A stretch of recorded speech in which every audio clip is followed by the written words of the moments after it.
Bueno, vamos a comenzar con la corrección de las actividades de la semana. En el primer ejercicio, el 87, nos dice observa la figura, plantea y resuelve.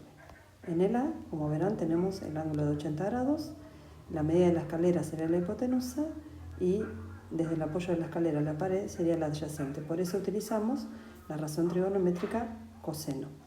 Como pueden observar, despejamos la X y utilizamos la calculadora como se muestra en el video explicando el tema. En el ejercicio B, el ángulo de 60 grados tenemos, la antena sería el opuesto y la que hay que averiguar sería la adyacente. Por lo tanto, usamos la razón trigonométrica tangente y luego despejamos la X y utilizando la calculadora encontramos el valor de la incógnita. En el ejercicio C, nos dice que debemos encontrar la altura a la que está el avión. Por lo tanto, tenemos el ángulo de 53, la altura que sería la incógnita sería el opuesto y los 3000 metros serían la hipotenusa. Por eso utilizamos la razón trigonométrica seno. Y en el D nos pide encontrar el ángulo con el que se observa la punta del árbol. Por lo tanto, tenemos alfa, que es el ángulo, el opuesto, que es la altura del árbol, y 30 metros es la distancia que hay al pie del mismo. Por lo tanto, usamos la razón trigonométrica tangente y en este caso despejamos X, que es el valor del ángulo, utilizando Shift tangente en la calculadora y luego utilizando la tecla de grados, como se explica en el video de la semana. En el ejercicio siguiente, que sería el 88, nos pide realizar la figura de análisis, plantear y resolver. En el A, nos dice desde el balcón de un edificio se observa un automóvil que se encuentra a 15 metros del pie del edificio, con un ángulo de depresión de 68 grados. Recuerden que el ángulo de depresión y el de elevación son iguales por ser alternos internos. Por lo tanto, en este caso tenemos el ángulo de 68, la incógnita es el opuesto y el dato es el adyacente. Por lo tanto, usamos tangente. Bueno, en el B nos dice que una persona recorre 320 metros en una aerosilla que sube por la ladera de una montaña con una inclinación de 28 grados. ¿A qué altura de la montaña llegará? Tenemos el ángulo de 28 grados, la incógnita es el opuesto y lo que recorre en la aerosilla sería la hipotenusa. Por lo tanto, utilizamos la razón trigonométrica seno y resolvemos, despejamos la incógnita y nos da que la altura de la montaña es de 150,23 metros. Recordemos que cuando hacemos este tipo de gráficos no le damos un rigor matemático, sino que es un gráfico aproximado que se llama figura de análisis, que nos permite entender lo que nos está planteando la situación.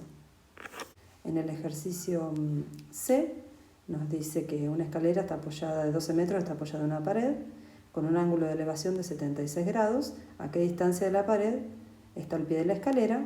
Como verán, usamos la razón trigonométrica coseno, que sería igual a adyacente dividido a la hipotenusa y despejamos el valor de la incógnita, que en este caso es 2,9 metros. En el D nos dice que una rampa con una inclinación de 17 grados termina a una altura de 80 metros. ¿Cuánto mide la rampa? Tenemos el ángulo de 17, el opuesto sería el 80 metros y la incógnita sería la hipotenusa. Por lo tanto, en este caso despejamos la incógnita y obtenemos la medida de la rampa. Y en el último nos habla del tensor de una antena de 105 metros de altura, está clavado a 35 metros del pie de la antena. ¿Cuál es el ángulo de inclinación? En este caso, X sería el ángulo, tenemos el opuesto del adyacente, por lo tanto utilizamos la razón trigonométrica tangente y recuerden utilizar la tecla de grados como se los explico en el video semanal.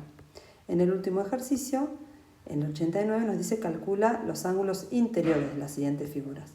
Recordemos que los ángulos interiores, ¿sí?, son los del rombo, no los del triángulo. Utilizamos este triángulo pequeño, lo dividimos en 4 triángulos y calculamos los ángulos del triángulo, A y B.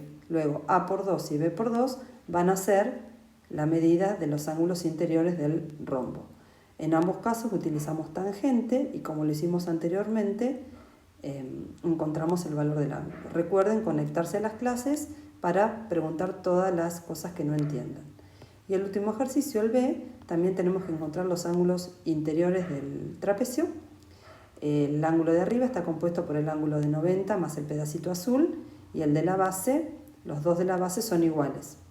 Trabajamos con ese triángulo chiquito, calculamos la medida de A y de B. También utilizamos tangente en ambos casos porque tenemos el opuesto y el adyacente.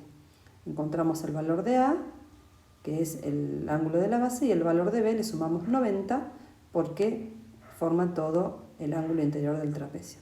Bueno, espero que hayan entendido. Cualquier cosita, nos encontramos en la clase semanal.